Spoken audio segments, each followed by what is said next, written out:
नमस्कार मित्रांनो, स्वागत आहे आपलं जॉब्स 247 यूट्यूब चॅनलवरती. मित्रांनो, आजच्या व्हिडिओमध्ये आपण जाणून घेणार आहोत नवोदय विद्यालय समिती अंतर्गत नॉन टीचिंग पोस्टसाठी जाहिरात प्रसिद्ध करण्यात आलेली आहे. यासाठी ऑनलाईन पद्धतीने तुम्हाला अर्ज सादर करायचे आहे. अर्ज करण्याची शेवटची तारीख 30 एप्रिल 2024 राहणार आहे. चला तर मित्रांनो, जाणून घेऊया या जाहिरातीबद्दलची सविस्तर अशी माहिती. यामध्ये वेगवेगळ्या हेडक्वार्टर, रिजनल ऑफिस तसेच JNV कॅडर अंतर्गत त्यांना भरती करायची आहे. तर पोस्टनुसार जे आहे जागांची संख्या आपण सुरुवातीला जाणून घेऊया. तर यामध्ये फिमेल स्टाफ नर्ससाठी 121 वॅकन्सी आहे. असिस्टंट सेक्शन ऑफिसर 5 जागा, ऑडिट असिस्टंट 12 जागा, junior translation officer 4, legal assistant 1 जागा, स्टेनोग्राफर 23 जागा, कम्प्युटर ऑपरेटर 2 जागा, कैटरिंग सुपरवाइजर 78 जागा, जूनियर सेक्रेटरी असिस्टंट हेडक्वार्टर और रिजनल ऑफिस कॅडर 21 जागा, त्यानंतर junior secretary assistant JNV कॅडरच्या 360 vacancies आहे. इलेक्ट्रिशियन कम प्लंबरच्या 128 वॅकन्सी आहे.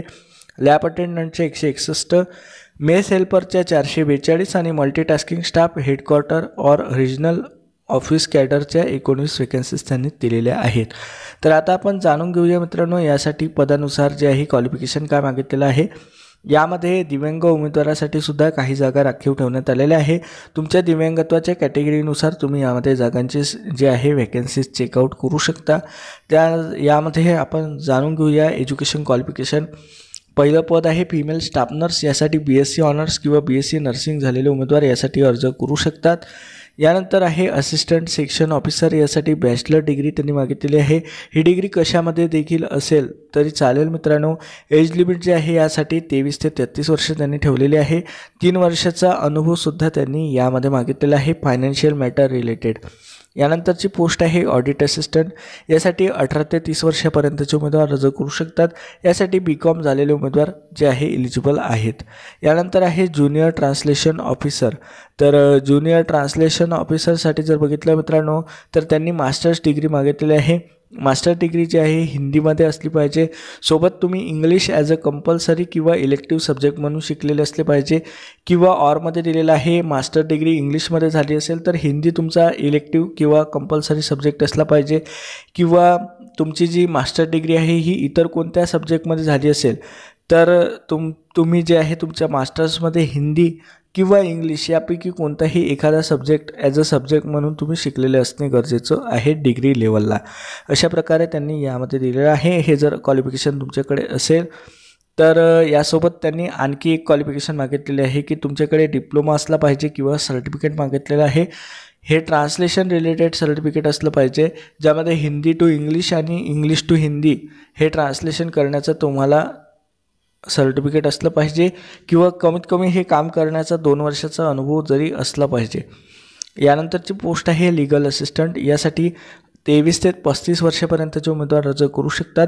यामध्ये डिग्री इन लॉ त्यांनी मागितलेले आहे. सोबतच लीगल केसेस हाताळण्याचा 3 वर्षाचा अनुभव त्यांनी यामध्ये मागितलेला आहे.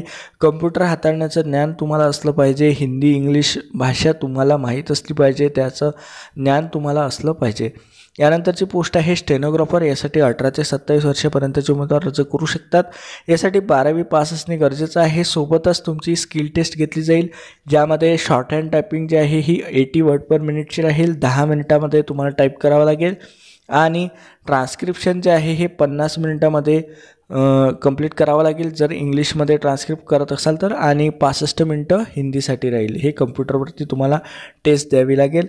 जर तुम्हाला स्टेनोग्राफी केली असेल तर तुम्ही या पोस्टसाठी जरूर अर्ज करा. यानंतरची पोस्ट आहे कम्प्युटर ऑपरेटर. यासाठी 18 ते 30 वर्षापर्यंतचे उमेदवार अर्ज करू शकतात. यामध्ये BCA किंवा BSc झालं असेल कम्प्युटर सायन्स किंवा ITमध्ये तर तुम्ही अर्ज करू शकता. किंवा BTech झालं असेल कम्प्युटर सायन्स किंवा ITमध्ये तर अर्ज करू शकता. यानंतरची पोस्ट आहे कॅटरिंग सुपरवायझर. यासाठी 18 ते 35 वर्षापर्यंतचे उमेदवार अर्ज करू शकतात. यामध्ये हॉटेल मॅनेजमेंटमध्ये तुमची डिग्री कंप्लीट असली पाहिजे. यानंतर ऑरमध्ये त्यांनी दिलेलं आहे की ट्रेड प्रोफिशियन्सी सर्टिफिकेट असेल तुमच्याकडे कॅटरिंगचं, किंवा 10 वर्षाचं समजा तुम्हाला अनुभव असेल, तुम्ही रेग्युलर सर्व्हिस म्हणून काम केलं असेल, एक सर्व्हिसमॅन असाल तर या पोस्टसाठी अर्ज करू शकता. तर हे जे एक्सपिरियन्स आहे हा ऑरमध्ये दिलेला आहे. परंतु तुमच्याकडे जर डिग्री असेल मॅनेजमेंट हॉटेल मॅनेजमेंटची तर तुम्ही अर्ज करू शकता. यानंतरची पोस्ट आहे ज्युनियर सेक्रेटरी असिस्टंट. हेडक्वार्टर और रिजनल ऑफिस कॅडरसाठी। तर यामध्ये 12वी पास असलेले उमेदवार अर्ज करू शकतात। सोबतच त्यांच्याकडे इंग्लिश टायपिंग 30 वर्ड पर मिनिटची असली पाहिजे किंवा इंग्लिश टायपिंग नसेल तर हिंदी टायपिंग 25 वर्ड पर मिनिटची त्यांनी मागितलेली आहे। ऑरमध्ये जे आहे इतर क्वालिफिकेशन आहे, जर ते असेल तर तुम्ही अर्ज करू शकता मित्रांनो। यानंतर आहे JNV कॅडर, यासाठी सुद्धा सेम क्वालिफिकेशन मागितलेले आहे जे मी या आधीच्या पोस्टसाठी सांगितलेली आहे ती। यानंतरची पोस्ट आहे इलेक्ट्रिशियन कम प्लंबर, यासाठी 10वी पास तसेच ITI मागितलेलं आहे मित्रांनो। इलेक्ट्रिशियन किंवा वायरमन ट्रेडमध्ये यासाठी 18 ते 40 वर्षापर्यंतचे उमेदवार अर्ज करू शकतात। यामध्ये जे आहे 2 वर्षाचा त्यांनी अनुभव मागितलेला आहे इलेक्ट्रिकल इन्स्टॉलेशन किंवा वायरिंग किंवा प्लंबिंग रिलेटेड कामाचा। तर हा अनुभव जर असेल तरच तुम्ही यासाठी अर्ज करू शकता। 2 वर्षाचा अनुभव असणे गरजेचं आहे। यानंतरची पोस्ट आहे लॅब अटेंडंट, यासाठी 18 ते 30 वर्षापर्यंतचे उमेदवार अर्ज करू शकतात। यामध्ये 10वी पास असणे गरजेचं आहे। सोबतच डिप्लोमा इन लॅबोरेटरी टेक्निकमध्ये तुमचा जो आहे डिप्लोमा कंप्लीट असला पाहिजे किंवा ऑरमध्ये त्यांनी दिलेला आहे की 12th क्लास जर तुम्ही कंप्लीट केला असेल सायन्स स्ट्रीममधून तर तुम्ही अर्ज करू शकता। यानंतर आहे मेस हेल्पर, यासाठी जर बघितलं तर 10वी पास असणे गरजेचं आहे। 5 वर्षाचा संबंधित कामाचा तुम्हाला अनुभव असला पाहिजे। एखाद्या स्कूलमध्ये तुम्ही मेस हेल्पर म्हणून काम केलं असेल तर अर्ज करू शकता। सोबतच त्यांनी सांगितलं आहे की तुम्ही जी स्किल टेस्ट आहे ही सुद्धा पास करणे गरजेचं राहील, जी की NVSच्या मार्फत घेतली जाईल। यानंतरची पोस्ट आहे मल्टीटास्किंग स्टाफ, यामध्ये 18,000 ते 56,900 रुपये वेतनमान राहील। 18 ते 30 वर्षापर्यंतचे उमेदवार अर्ज करू शकतात। यासाठी इयत्ता 10वी पास असणे गरजेचं आहे। यामध्ये SC ST साठी 5 वर्षाचं रिलॅक्सेशन दिलेलं आहे। OBC नॉन क्रिमिनलसाठी 3 वर्षाचं रिलॅक्सेशन त्यांनी दिलेलं आहे। तर इतर सुद्धा रिलॅक्सेशन जे आहे कास्ट कॅटेगरीनुसार त्यांनी दिलेलं आहे। यासाठी जे आहे एक्झामसुद्धा तुमची घेतली जाईल ऑनलाईन पद्धतीने। महाराष्ट्रामध्ये जर एक्झाम सेंटर बघितले तर मुंबई, पुणे, नागपूर, रत्नागिरी, नाशिक आणि अमरावती या ठिकाणी जे आहे एक्झाम कंडक्ट केली जाईल। यासाठीची एक्झाम नॅशनल टेस्टिंग एजन्सीच्या मार्फत जे आहे ही कंडक्ट केली जाणार आहे।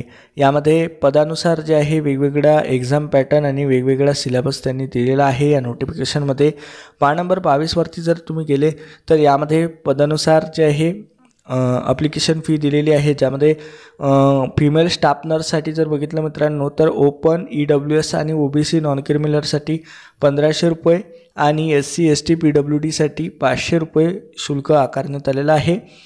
तर उर्वरित जे पद आहे फिमेल स्टाफ नर्स सोडून तर त्यासाठी जनरल, OBC नॉन क्रिमिनल आणि EWS साठी 1000 रुपये, SC ST PWDसाठी 500 रुपये शुल्क यासाठी आकारण्यात आलेलं आहे। तर यासाठी जे आहे फॉर्म फिलअपची प्रोसेस जी आहे सुरू झालेली आहे। यासाठी तुम्हाला जे आहे कास्ट सर्टिफिकेट सेंट्रल कास्ट सर्टिफिकेटच्या फॉर्मॅटमध्ये असणे गरजेचं आहे आणि इतर जे फॉर्मॅट्स आहेत ते त्यांनी यामध्ये पब्लिश केलेले आहे। तर अशा प्रकारे ही जाहिरात प्रसिद्ध करण्यात आलेली आहे। हे जाहिरात डाउनलोड करायची असेल तर खाली डिस्क्रिप्शनला लिंक दिलेली आहे, त्यावरती जाऊन तुम्ही डाउनलोड करू शकता। हा व्हिडिओ आवडला असेल तर लाईक करा, शेअर करा, चॅनलवरती नवीन असेल सबस्क्राईब केलं नसेल तर जरूर सबस्क्राईब करा।